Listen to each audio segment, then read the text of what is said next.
broadcasting live from an undisclosed location in the universe.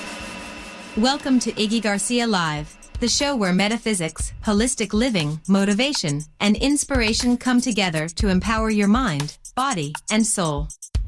We will dive deep into the realms of metaphysical wisdom, exploring the fascinating connections between mind and matter. Get ready to ignite your inner spark and embrace a journey of self-discovery. So, sit back, relax, and enjoy the ride. What's up, everybody? Iggy Garcia Live here. I'm Iggy Garcia. I hope you can stick around for a little bit and just hang out with me for a little bit. Before we start every show, I just want to acknowledge the people that came before me. Light a candle for my ancestors. That's what we do in my tradition.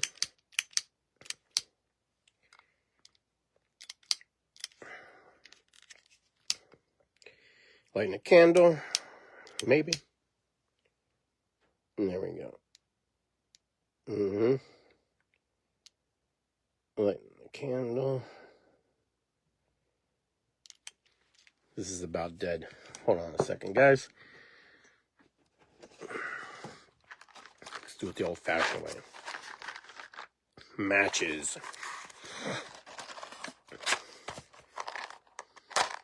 Strike a pose. All right, here we go.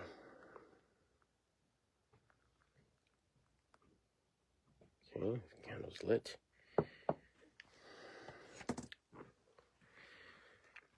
Well, we light this candle. We give thanks to our ancestors. We give thanks to those who came before us and those who trailblazed and, prepared the space for us to be where we are today. Like I always remind everybody, it took a lot of people to get us here. When I mean a lot of people, it's like 4,000 some plus people just to get you here and your siblings, if you have any. And, that's a lot of energy. That's a lot of synergy. That's a lot of power. So give thanks to the Creator and give thanks for giving us this moment in time. As we light a little Palo Santo, set the tone for us today. Boy, God, that smells so good. That smells great. All right. Let's light a little bit more of that. Man, that's really good.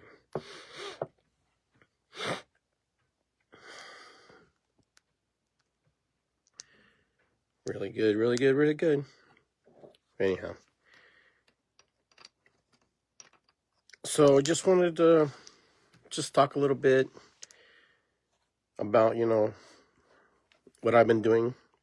And basically, usually I do a show right off the bat on the first, New Year's Eve, or whatever you want to call it, But I decided that I was going to do a little different shift this time.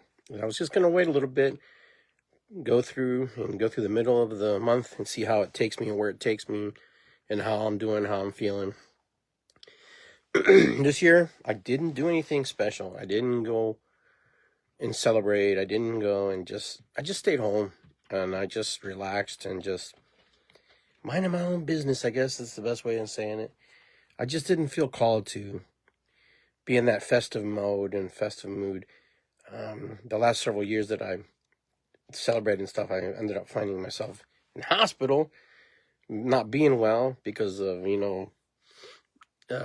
contagious things and sick people, not telling people they're sick, so they keep passing on the little, germies onto one another. So I also wanted just to spend time with my family and just be, where I was, where I needed to be. And it was nice. It was a nice change. Just quiet, and just enjoyed, I was just being in the present moment and just being where I'm at. And that was a shift for me. That was a huge change for me because I'm one of those people who really like to engage with other people. I like to be part of, people's lives. I like to share and I like to present my medicine in my work with others. And in that moment, I just didn't feel like doing that. I felt like just working on me, working on the aspects of myself. And that's not always easy, working on ourselves. Excuse me for a second. As I drink my mushroom coffee. And so, now that we're more than halfway into the month, I decided to do a show today because I figured, it gives me time to reflect and think about things. And, 2025 for me was really powerful a year, 24 and 25. I found that 25 was a good time to experiment, to reevaluate myself and get into the places I needed to be, exercising, getting fit, finding myself healthier. But then I hit a roadblock in July, and it was not so much that I wasn't doing the right things, that I wasn't shifting into the right program, taking care of myself.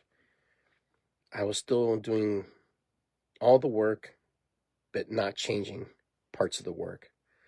So I wasn't shifting I was shifting from 1, 2 gear, and then trying to go into 3, and I couldn't go into 3 because I was still in second gear, thinking I was going into 3.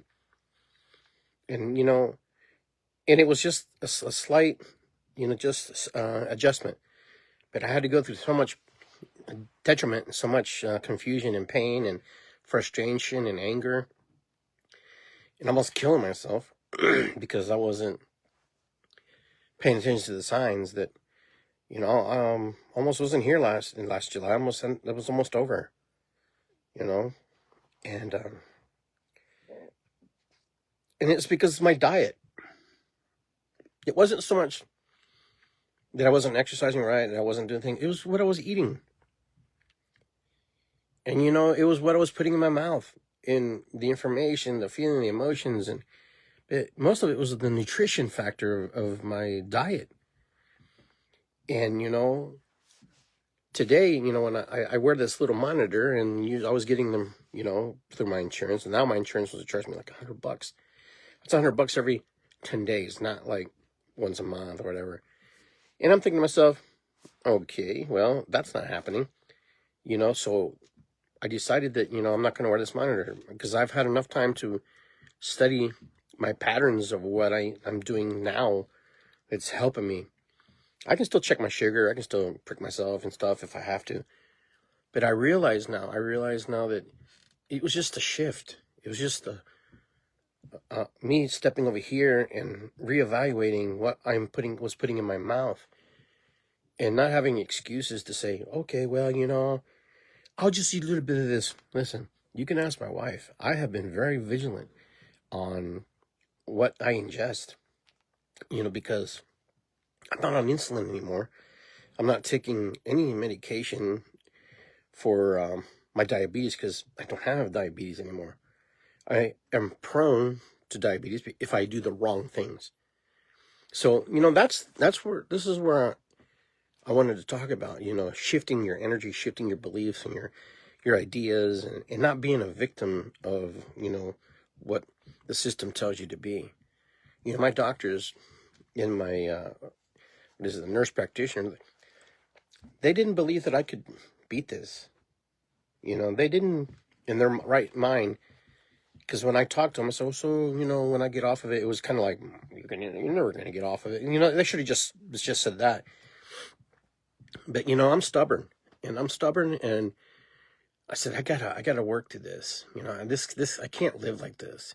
I have no problem eating what I need to eat but I can't be injecting myself with stuff if I don't have to. And so, you know what? I decided that I'm going to shift all the aspects of my belief system, all the aspects of what I think is right and wrong, shift all the ideas about food and all the ideas about exercising. So I shifted all that energy. My friend Jeremy lived with us for about a year, and he watched me go through the struggles and watched me go through the things. So he's a testament to what I did and how I went through stuff. And, I was in a bad place, man. And, that was worse than having COVID for me personally. I can't speak for other people, but for me, that was really bad because it was like When I went into the hospital, the doctors looked at me and they're like I was like this miracle person or this fool. I don't know what they thought, but it was like, we're surprised you're not in a coma or dead. My sugar was at 1100, and I didn't know what that meant.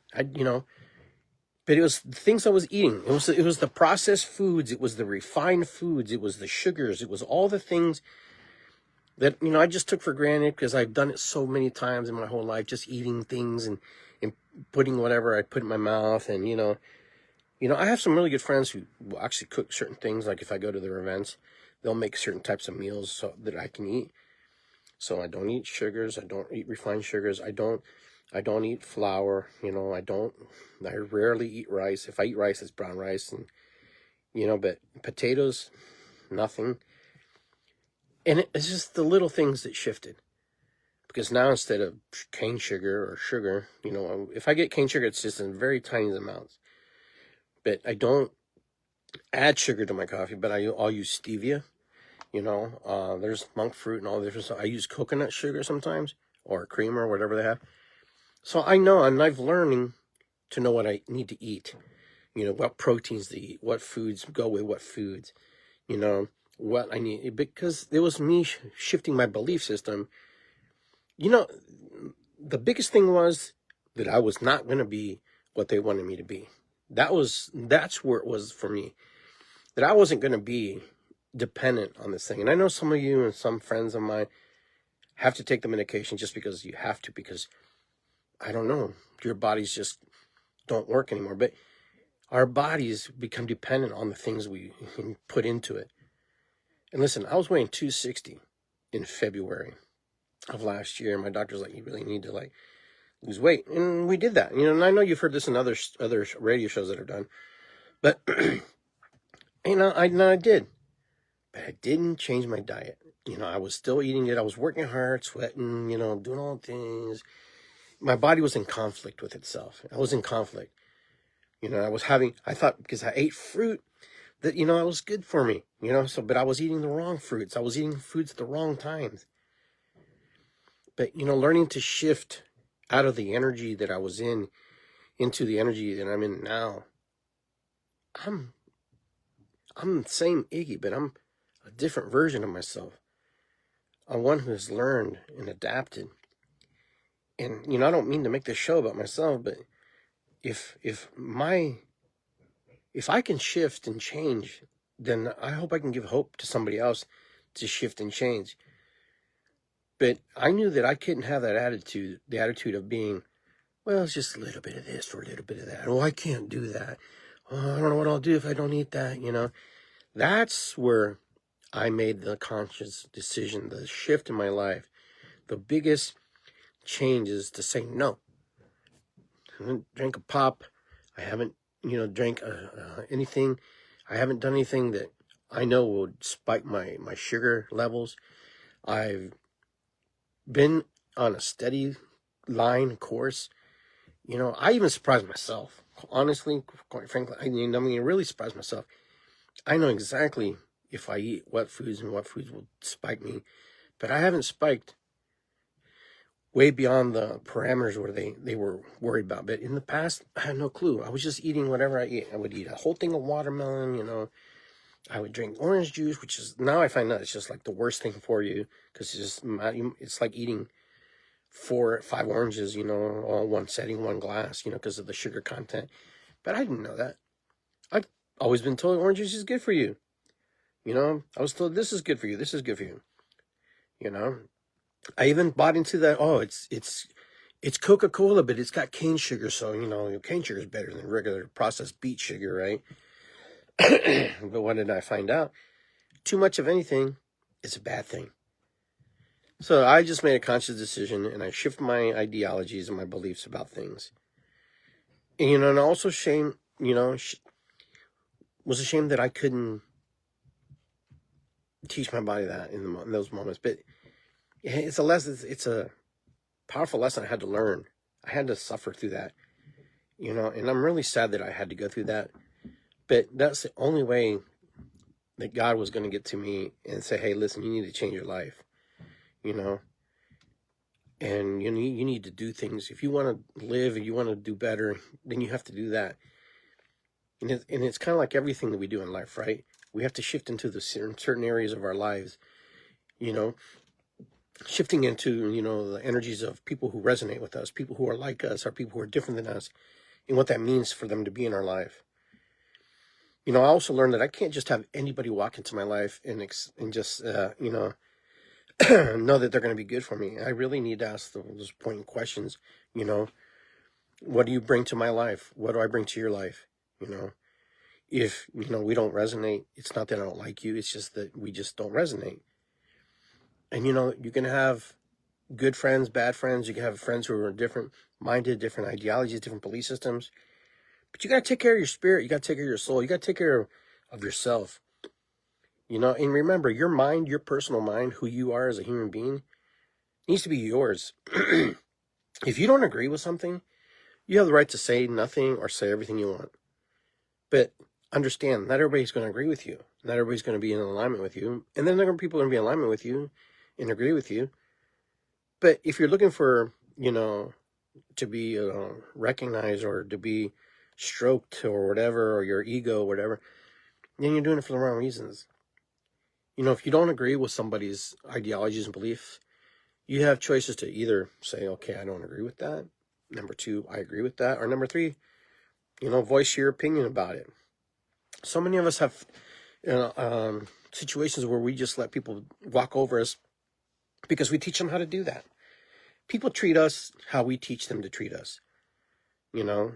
And, you know, everybody who has friends knows that, because you have friends that you can talk a certain way. You have other friends that you can't talk to. You have other friends that if you even mention something about anything that's remotely one way or the other, you know that they're going to freak out.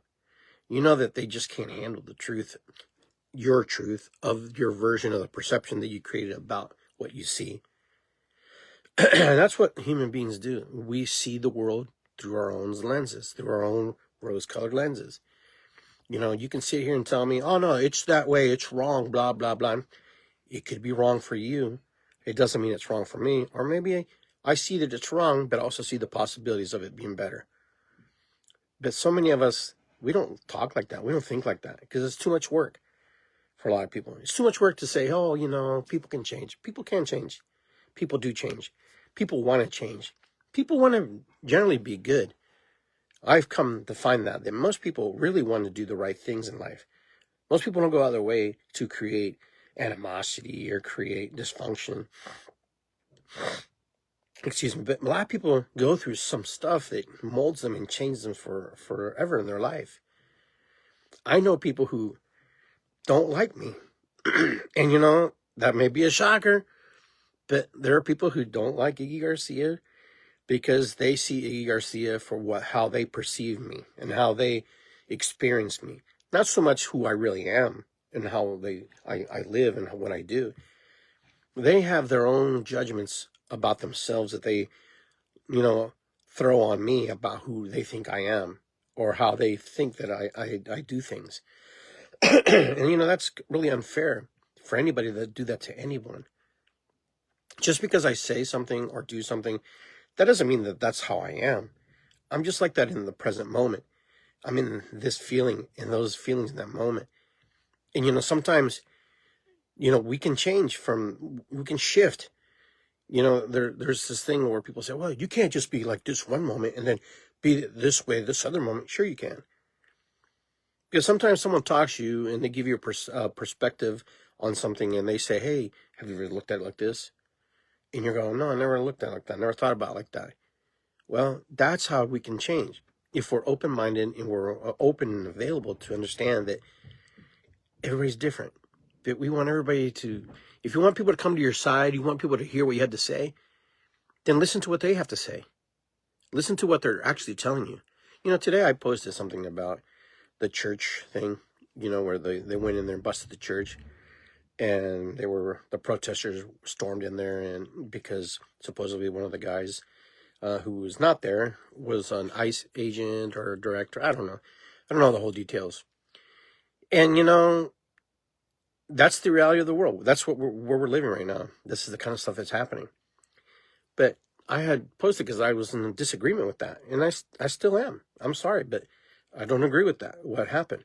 I don't think that you have the right to walk into someone's space and just do whatever you want. You know, these people, didn't know what was happening. I'm sure they were like, oh my God, someone's here to come and shoot us and kill us, like they do in all these other school shootings and in church raids. Nobody knows that. You have no way to distinguish what's happening. It's just happening so quickly and so fast and so furious that, everybody's, shell shocked, in that moment. But the ones who know what they're doing, they did it. So I disagree with that. I didn't agree with that, and I still don't agree with that. I don't care if you think if it's your freedom of religion, your freedom of expression, your freedom to protest, and to right to assemble. You have the right to do all that stuff, but not in someone's house, not in someone's space. That's why they put you on the sidewalk when you go to the strip joint and you protest against the strip joint when churches protest. They don't like, could you imagine if they walked into the strip joint and did that? Oh my God, they'd probably get all punched and kicked out the door, right? Or who knows, maybe everybody sits down and prays. Who knows? It was cool to see, and I don't know how true this is, but it was cool to see that people were praying for the protesters, and maybe a protester was praying with people. I don't know. I wasn't there. I'm only gathering information from what has been disseminated to me, what I have broken down and created the discernment in my mind what was happening. The news shows one thing, people show another thing. The people who were really there, I don't know what they're feeling because I haven't heard too much from them. But I'm sure there's a lot of things that were going on through a lot of people's minds. So everything that we filter through, we have to filter through all this stuff. But I know one thing, and I talked about this earlier, how when I had my sweat lodge in my house, and how I invited my neighbors to the house. And then, of course, that didn't go well because they accused me of witchcraft. They accused me of, devil worship. It's because they're ignorant. They don't know any better, but still had to go through the process. Where I had to prove, and and they wanted me to tear down my sweat lodge. And, like I said, and it ended up going to court, but not into official court because all the letters people wrote for me in the organization that I have. But not too many people know about this, because I don't talk about it too much. But I was religiously persecuted, by Perry Township here in Columbus and here in Ohio.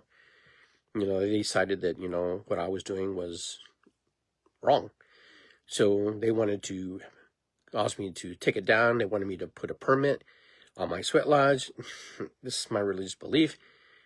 And the judge was like, well, I don't want this to go to court. You guys figure it out. Perry Township came with a permit. It says $25 for a gazebo permit. And I've learned from the Native American church that you do not engage in permission and permits and stuff, because as soon as you give them authority over you, they have the authority to dictate you. So if I gave them $25, they would have told me the gazebo or the sweat lodge has to be like this, like this, like this. And they could have said I can't build it. And then they had all the right due cause to take me to court and say no. But what did they do? Because nothing happened, because they couldn't do anything, because they knew they were violating my religious freedoms, and everybody else who comes into the sweats and do these ceremonies. And people ask me why I don't do a lot of ceremonies and sweats, because I don't want to bring undue harm to people's space, because there are people who don't, agree with it. But anyways, going back to that, what did they do? Well, I lived in my dad's house, and I rented from him because my kids were going to school in Upper Arlington. So they put citations on my dad's house. They made him paint his house, which was a cedar house. You don't paint cedar. They cited my dad, because they said his driveway needed repairs, which it didn't, but they made him completely changed the driveway. And you know how much driveways cost. It wasn't a small driveway either. They made him cut down trees that didn't need to be cut down. They cited him when the grass got over 2 inches or more, because he would cut at least twice a week. They would come and they harassed my dad to the point where my dad had asked me to move out because he says it's just too much. It's too much, and I can't pay for all these things that are happening. And so I was just like, wow, this is insane. This is like nuts. And that's how I ended up in my mother-in-law's house, living here with them and taking care of my father-in-law, mother-in-law at the time. I'm still here, and it's all good.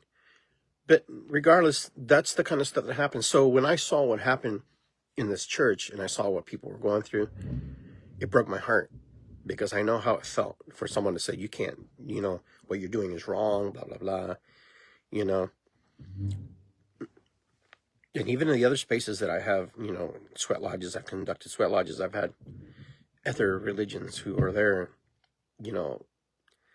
supportive, but also kind of offstandish about it, like, well, we can't really do this or do that. We can't touch your area because, it's contaminated, make you feel like you're dirty, and I wasn't dirty. But anyhow, so that's why that bothered me. That's why it really triggered me that people thought it was okay to do that. Is it okay to do that? Absolutely not. We have laws to protect people to be able to assemble, to worship what they believe in. Listen, you can worship whatever you want, believe whatever you want, be in alignment with whatever you want. Who am I to say that you're right or wrong? Who's to say my faith's better than your faith? It's not. It does, because it's all subjective, because it's always going to be from the place of where you have learned, where you have grown up, where have you been indoctrinated. Whatever came from your family is passed on to the next, to the next, to the next. So it's just a cycle. And so, but either way, in this country, we have laws that protect people. And I understand the situation with ICE and stuff. And it's just all this shifting energy right now that we're going through. We're going through all this, this chaos a little bit. But we always go through chaos. Humanity always goes through chaos.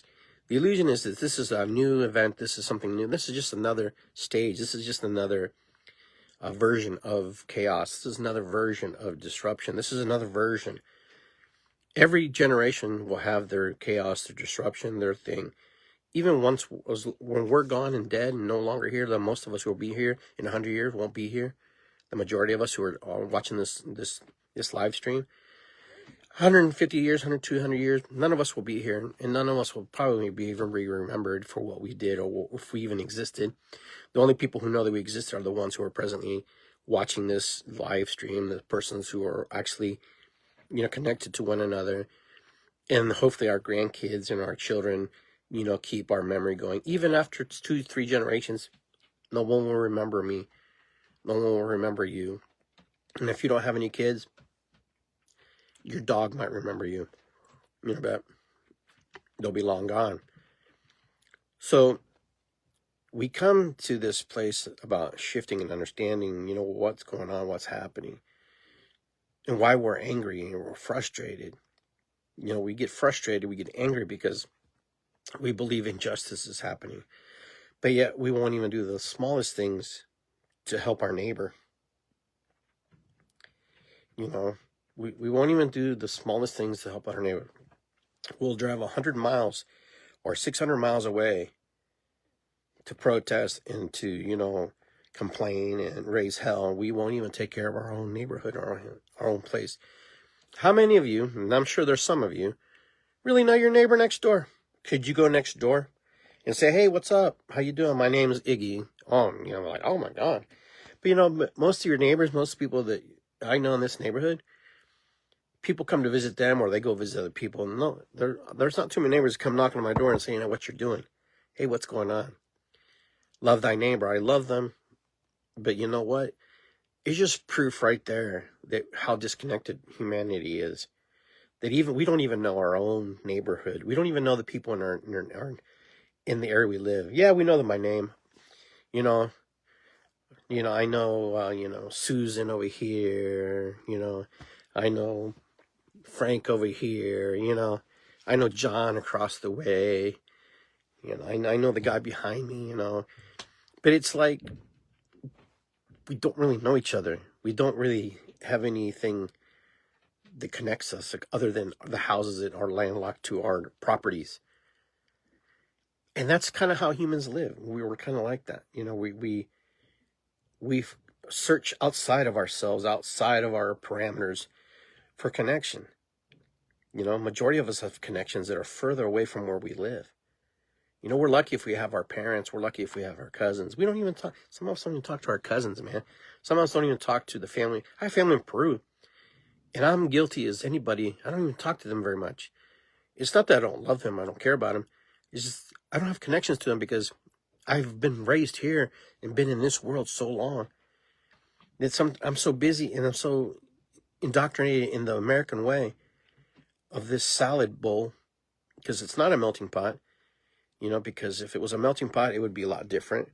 But we're salad. We're in a salad bowl, and this is my friend Ronnie always tells me we're a salad bowl. Some of us are cucumbers, some of us are lettuce, some of us are dressing, some of us are tomatoes, and we're all able to be digested in its own way and separated, in a certain way. But when you try to meld and mix things into itself, it doesn't work, because there's expectations of what you think things should be. You have this expectation that, and when you say melt, you're thinking like cheese, right? Like macaroni and cheese, right? And it's all conglomerated and it's all coming together. And that's not what we are. We're individual human beings having this human experience and living life the best way we can with the tools that we've been taught by our parents, our grandparents, or whoever taught them to you, or the tools that you have collected along the way to navigate through this world we call life. And some of us are really good at it, and some of us are really poor at it, and some of us are still working through it, and some of us don't care, and some of us care too much. But it doesn't matter. It doesn't matter, because you know what? In the end, it doesn't really matter. What matters is if you have faith in whatever that faith is, whatever your faith is, and that faith holds you and glue, keeps you in your spirit, then you do that. And two, if you have really good friendships and friends, you nurture those, you cherish those, you take care of those people who take care of you, you acknowledge them.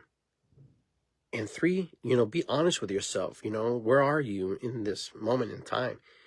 You can't expect people to love you if you have a hard time loving yourself. No one's going to fix you. No one can fix you.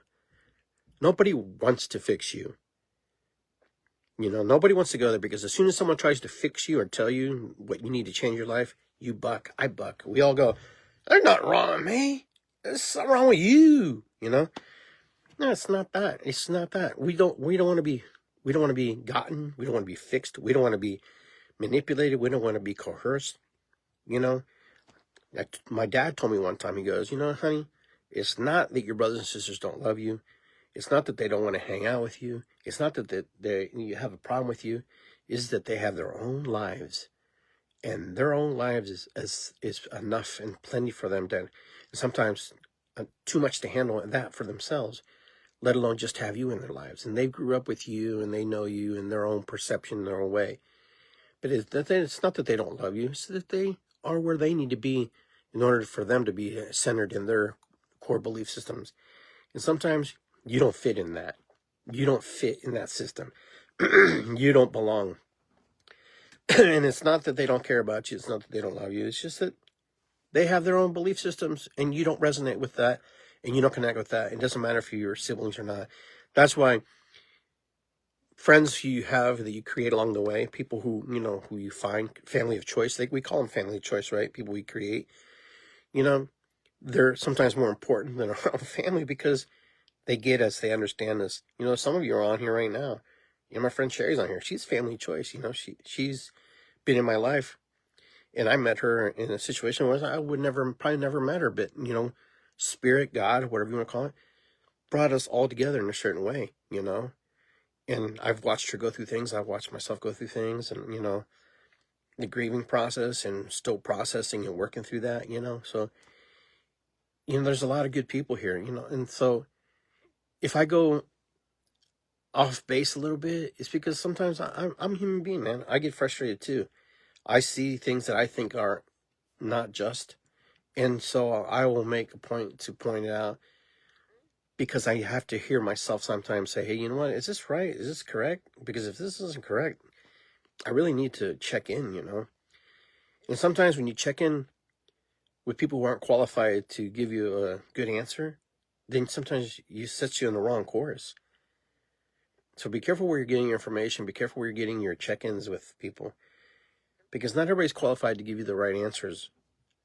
Maybe I'm not qualified to give you the right answers, but regardless, it's important to know that people that come into your world, are there for a reason. They're there to teach you. They're there to, they're not there to like necessarily hold you or caress you or whatever. But they're there to honor you, who you are. I have a lot of people like that. They just honor me for who I am versus trying to fix me or make me what they need me to be, and we pick up where we left off. We could be gone for a couple months or a year or two, and then we just pick right up where we left off. And I'm like that with my brother. I'm like that with my sisters. We just pick up where we left off. I'm not like hung up on them that I don't see them anymore. There was a time because I was in a different place and different idea, different mind. I was raising a family. I wanted my kids to see what family was like.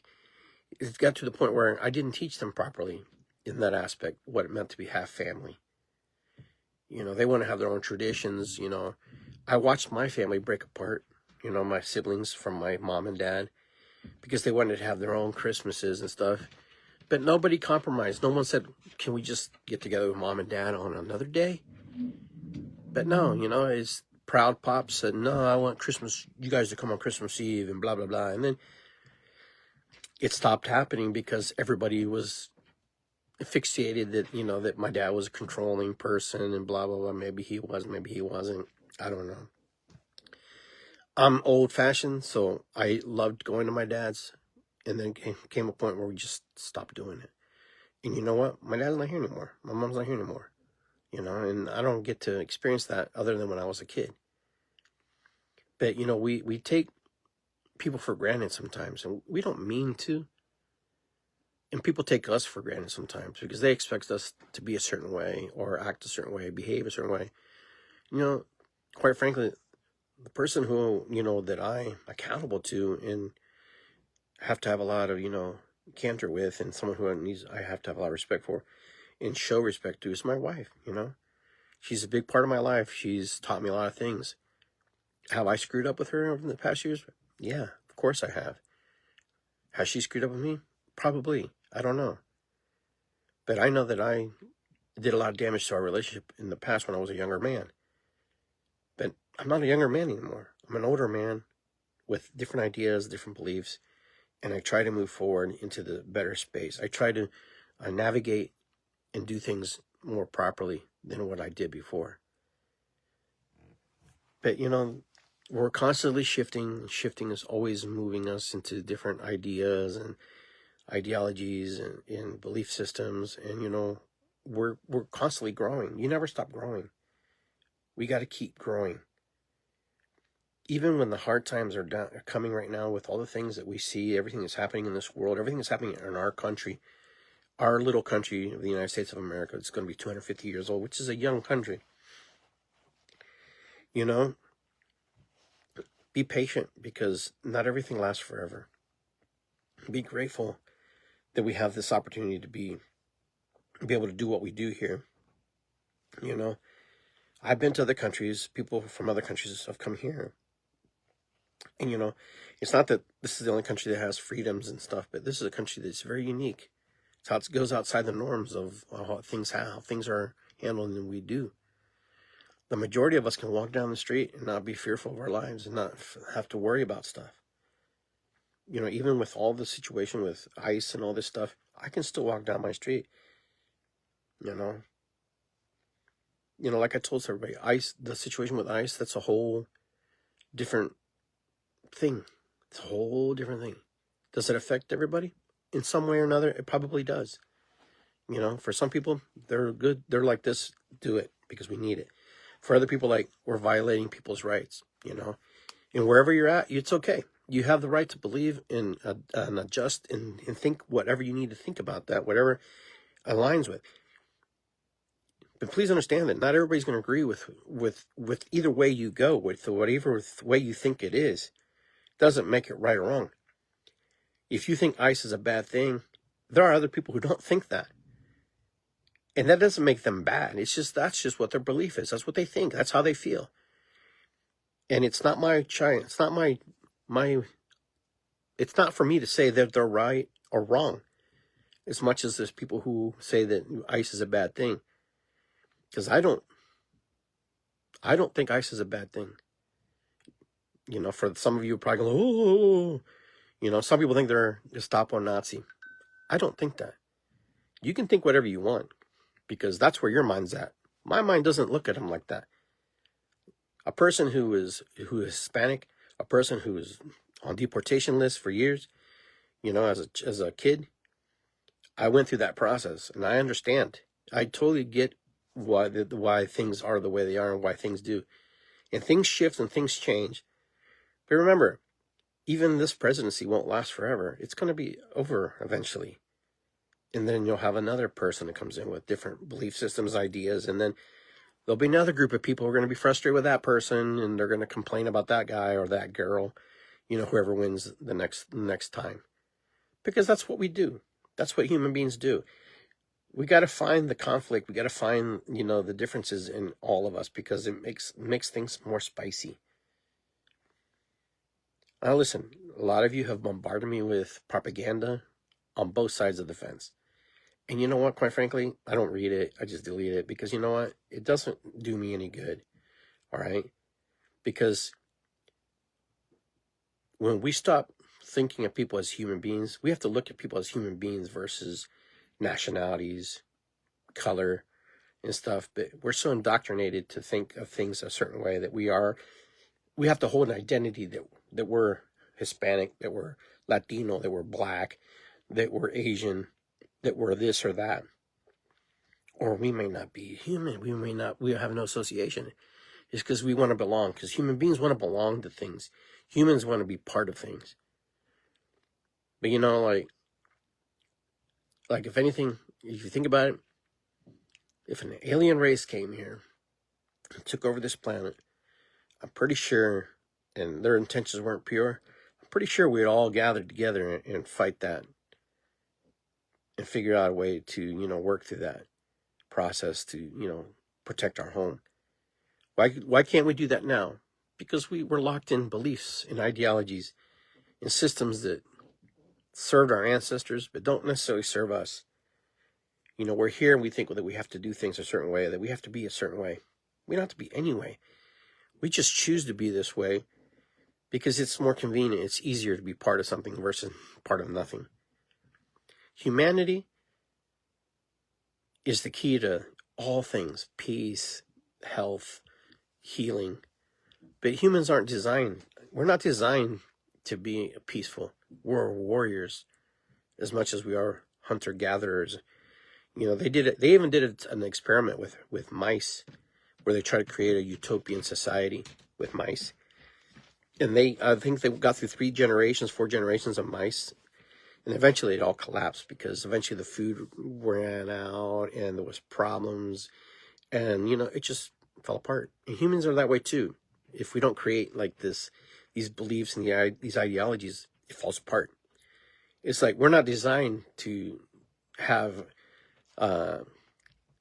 pure bliss. We're designed to have a little bit of this, a little bit of that.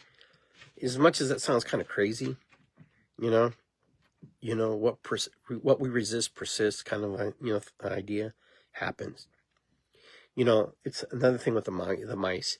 They did an experiment with mice, and they put these mice, or that was rats, I think, but they put them in this tank, and they just let them tread for a little bit, and some of the rats drowned, like within a matter of 5-10 minutes they drowned.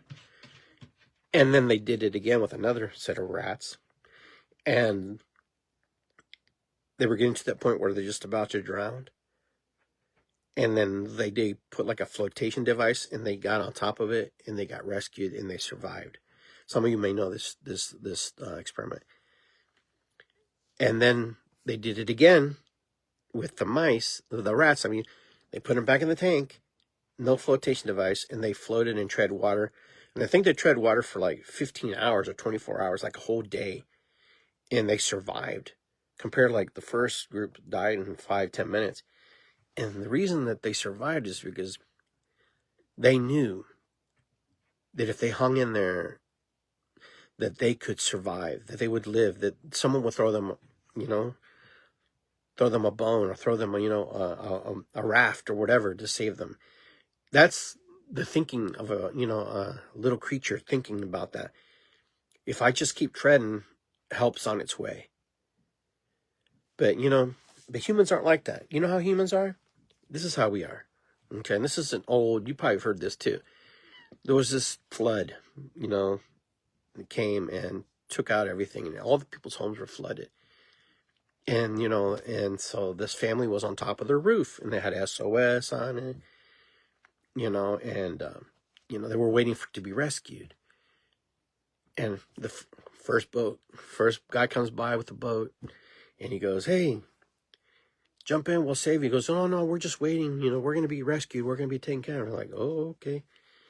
And, and then another one comes, and then eventually they're like, "We're just waiting to be helicoptered out, blah, blah, blah." Then eventually, they drown and they die. They go to heaven, and they're like, "God, we prayed for you to help us and blah, blah, blah, but you didn't help us. What happened?" He goes, "I don't know, ma'am. I sent you a boat. I sent you another boat, and you didn't get on any of those boats. And so I sent you Lifeline. And if you thought I was just going to come and save you, I sent the help, and you just didn't see the help." We're like that. Human beings are like that. Sometimes we get the lifelines, and we don't pay attention to the signs. We don't understand it. We just kind of have this grandiose expectations of how things should be. Sometimes you just got to get on and trust the process, and we don't do that enough. So I don't know why I brought the story up. It just felt like I had to share that for some reason. So, but it's about shifting, right? This is what my show is about. It's about shifting. So we can shift from our thinking of where we're at now versus where we want to be, and why we're not feeling changes, and where we don't feel things are happening in our lives. And it's just this little simplest thing. Sometimes we have to just move from here to there, and sometimes we don't do that because we think expectations has to be a certain way. So anyways, guys, I know there's a lot to cover. I know there's a lot to share, but I wanted to let you guys know real quick that my book, Drum Circles Made Easy, I updated it a little bit. I actually changed the pictures in here, and I put more current information that I wasn't able to do. Most of you guys don't know, this book right here, this book was my first book, like my very, very first book to tell. This is the class, when I took the class to learn how to self-publish, this is my 7-day book. I had to make this book in 7 days to prove that it can be done. And so the information here, I had to work on it within 7 days and produce it. And I did it. It's all free. I created it all free. I paid nobody to do it. And you can do it too. But if you want more information about that, let me know. I can help you with that, so you can shift into the energies you need to be. Do what you need to want. And from that came my shaman book, came my coloring books. I'm working on a book right now, The Sacredness of Grieving. It's called The Sacredness of Grieving. How to grieve, and how to, work through the process, through different modalities, different processes of drumming, and this is not just for death. This is grief of, loss, grief of breakup, grief of, just the world's too much to handle kind of thing.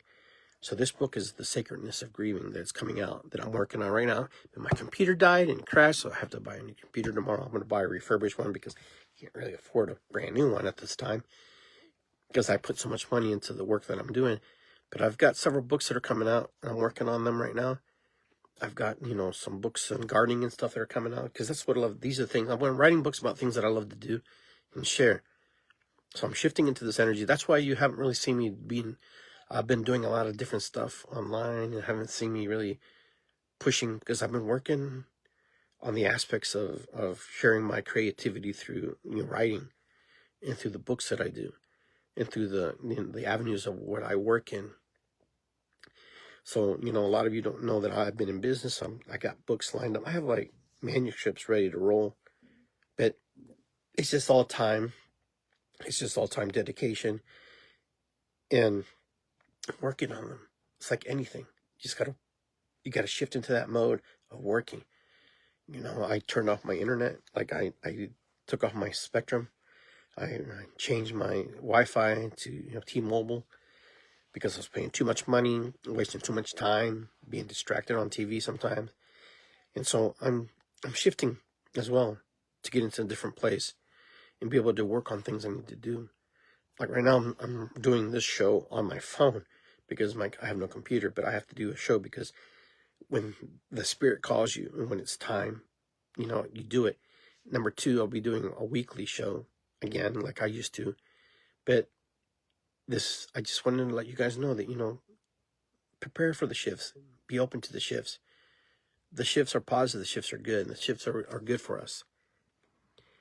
And sometimes, we stay stagnant because we're afraid to move out of the energy that we're in, because it's more comfortable sometimes to be in a dirty diaper than to change the diaper until we get the diaper changed, right? When baby gets his diaper changed, he's like, oh man, it was so warm before, but now it feels a lot cleaner and I don't feel the rash on my ass, We're kind of like that. Human beings are kind of like that. Sometimes we like to wear the dirty diaper because it's convenient and it feels comfortable and it feels kind of right. But sometimes we need to move out of that energy and shift our energy out. And sometimes we just need to hear it from somebody else. Maybe I've said something today that motivates you and puts you in the right track of mind. I hope so. I haven't really read your comments because they come in they come in weird on my phone because I'm not used to watching it on my phone. But guys, just be the best version of yourself that you can be. As you heal and as you progress and as you move forward into your spaces, into your new numbers in life, as your birthdays come and go, I'm 59. I remember when I was 29. I remember when I was 19. I can't even believe I'm 59. It's still kind of like blows my mind a little bit because I don't feel 59. I feel younger than that, and I feel more connected to myself than I've felt in a long time. And why is that? Because you're forced to, number one. Number two, you're open to this shift. You're open to the change. And I understand that my time is finite, that I'm not going to be here forever. I get it. I understand that. So what better legacy to leave myself and the people I love and care about are these messages, maybe to be heard by a total stranger or somebody who just needed to hear a voice of compassion, love, and care, because I believe myself to be a loving and compassionate person, a person who hopefully understands people. Sometimes I get it right and sometimes I get it wrong. But regardless, it's because I'm a human being. And that's not an excuse and that's not a deterrent. It's the reality. I'm flawed. You're flawed. We're all flawed. And I will continue to be flawed. I will continue to strive for, perfection and the imperfection of life. I don't want to be perfect. Nobody wants to be perfect. We just want to be heard. We want to be understood. We want to be able to share. We want to be able to dance, laugh, sing, cry, eat, enjoy, and just enjoy the fruits of our labor, fruits of our life. Life has so much to give when we let life give us what we need. It's never too late to start. It's never too late to begin. It doesn't matter how old you are. It doesn't matter what illness or sickness you have. It doesn't matter what you've been through. The stories that we rewrite in our heads about who we think we are because of what happened to us. What happened to us is no longer. It's over. It happened. You can't be the same person. Even if you wanted to be that same person and go through those traumas and those things that hurt us, you can never be that person ever again. Because you can only evolve from that point and move forward into this new space of who you are. You can create and you can push forward all those energies that you don't like or dislike about other people or what happened to you. But it still doesn't make you who you are, because you are who you are in this moment. You are who you are in this present time. You present to the world who you are now, not what you were before. Even though the world can judge you for who you were before, it doesn't matter, because who you were before is not who you are today. You may carry some parts of that into the future about how you feel about certain things, but it's still, that's another human being. My 20-year-old human being version of myself is a whole different person with a whole different slew of problems, a whole slew of ideas and beliefs and things that he did or didn't do, or wish he would have done, or maybe had done. But now I'm here in today, in 2026, at, what am I? It's 10:33. 10:33. It's 10:33 in the evening. And I have control where I want to go today. Back then, I had control, but I didn't see what I need to see. Today, I don't know where I need to go. I don't know what I need to see, but I understand that whatever I decide to do from this point on here, I can do.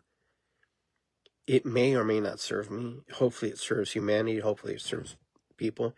And maybe I'm just supposed to be today. Maybe we're just supposed to be who we are today.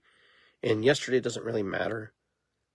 Even though we could be judged by the actions of yesterday, because that's what we do. Because there's some things that you just can't do and expect to be forgiven, or to be expect to, just kind of walk away. But there are things we can do today to make us better and to put us in a better light, put us in a better frame of mind. You could be angry at the world, but the world doesn't care if you're angry. It doesn't. The world doesn't care if you're happy. The world doesn't care if you're indifferent. The world doesn't care if you helped an old lady cross the street. The world just keeps going and keeps doing what it does. The only person who cares, the only person who knows what happens and who you are and what you do is you. Only you know the good things that you've done, and only you know the bad things you've done. Only you know the thoughts that you have in your head and what you think about other people and how you perceive other people. People love you, people care about you, people care about me, but they have their own lives to live. And they can only, sometimes, that's enough for some people to live their life, let alone just trying to help others. If you're able to help others along the way and give them what they need and what they want, that's great. But if you can't, that's great too. There's nothing you can do. This idea that, if we don't get it right, then we're not right. Nah, we're just human beings doing the best we can. But, we like to slam people because it's easy to slam people. It's easy to find fault in people. It's easy, to, point out the things that are wrong with people. But people in general, there's a lot of good things about people. Now, not all people are good, per se. Not all people come to this planet and are well or do the right things. But the majority, yes. The majority of the people come here and, when they're here, they try to do the right things while they're here. There are some, exceptions to the rule. Like in anything. It's like in the animal kingdom. There's exceptions to that too. Things happen there. But I understand this. Just be where you need to be. Be present for yourself. Receive what you need to receive. Disseminate it. Have discernment. Be open-minded. Be teachable. Teach others how to treat you in the way that you want to be treated. Don't just assume that people just know who you are, because people don't even know who they are. Don't assume that people know or have to know or should know what's right and wrong, because it doesn't work that way. One's value system is different than the other. Your value system is different than mine. Mine is different than yours. What you value, I don't value. What I value, you value. Vice versa. Sometimes we meet in the middle and we value what we see about each other. But when we start to see people as human beings, as another version of ourselves, another aspect of creation, another spark of God, then we have hope for change. We have hope for greater things. But sometimes, because we're human, we make bad choices. We make good choices. That's the cool thing about being human.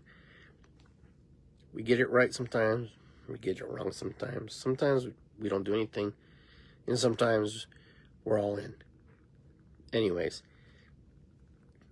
when someone writes something or says something to you, they're called half-truths. Part of them believes it. Another part of them doesn't. Another part of them is wondering, why did I write that? Why did I say that? And then there's another part that's like, well, I do believe that. I believe 100%. You know those people. But anyhow, whatever you're in alignment with, honor it, love it, trust it, be with it. So for those of you who want to see the books that I've written, go to books.by/Iggy. Okay.